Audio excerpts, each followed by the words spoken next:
So Osama Bin Laden is dead. Good.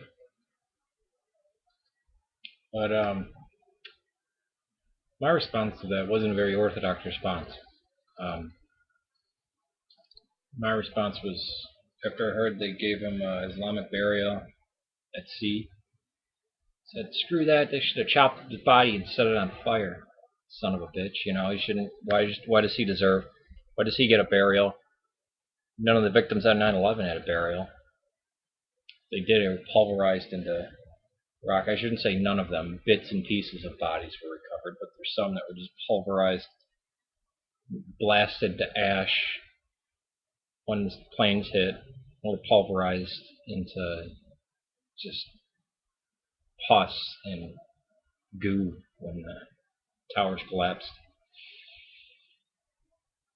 But I was talking to the person. They said, no, this is good. He doesn't get a shrine. That's why they don't bury him in the ground. So he doesn't have some martyr or a second from Mecca. I was thinking about that. That's right. That's why they did at sea. Also, the Orthodox response to that would be absolutely gets a burial, gets a proper burial, body treated with total respect, and solemnly placed in the grave, whether it's sea or land. Why is that? Well, the image of God is in everyone. The body's dead. How you treat the body does nothing to do with Bin Laden. Bin Laden's gone, and that's just his corpse. The image of God. Now the image of God is a living man. We know that. But what do you do with the body? You treat it with respect. You don't sink down to their level. We're Americans. If we were like them with this Islamic terrorist cult, we'd be dragging the bodies through the streets. Our women would be howling with blood on their hands and just that sick, evil shit. It's good that it shows what type of people we are. That we don't do that. That we don't have this. We don't look at the world as blood sport. That's what ancient Romans did. And it's a very sick thing that in the Islamic culture, I'm not addressing Islam or Muslims, although I could, but I don't want to pick that fight right now. But in that culture, we are better than that. And that may seem like a very arrogant statement. But it has nothing to do with genetics.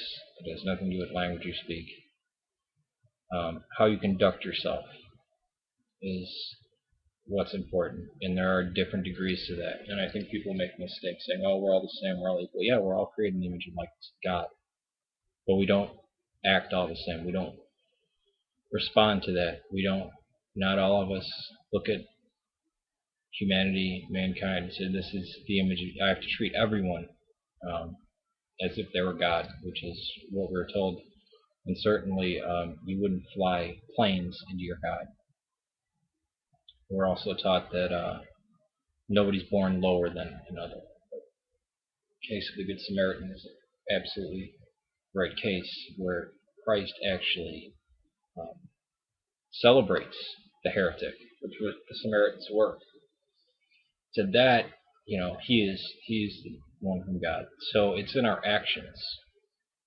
We can say, well, only Christians get to heaven, or things like that, which Western culture says.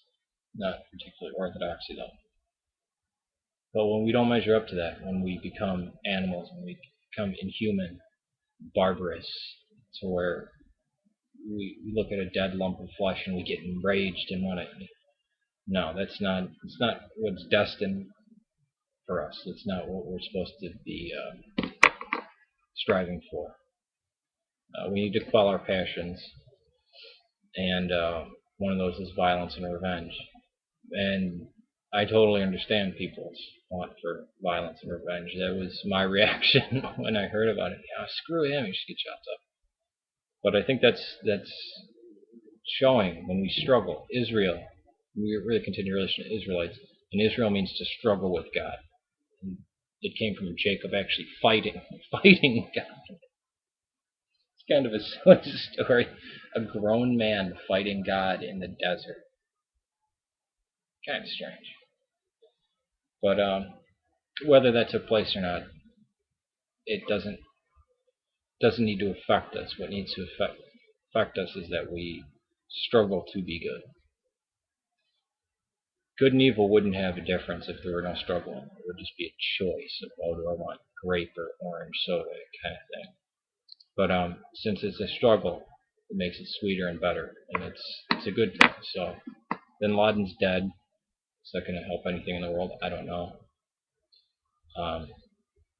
But the one thing we can't take away from this is how Americans treated his body. And when we look to Mogadishu, the incident of Black Hawk Down, the movie was made about it, we can see that that's not how our enemy treats us. And we're better for that. Peace. And I do mean that.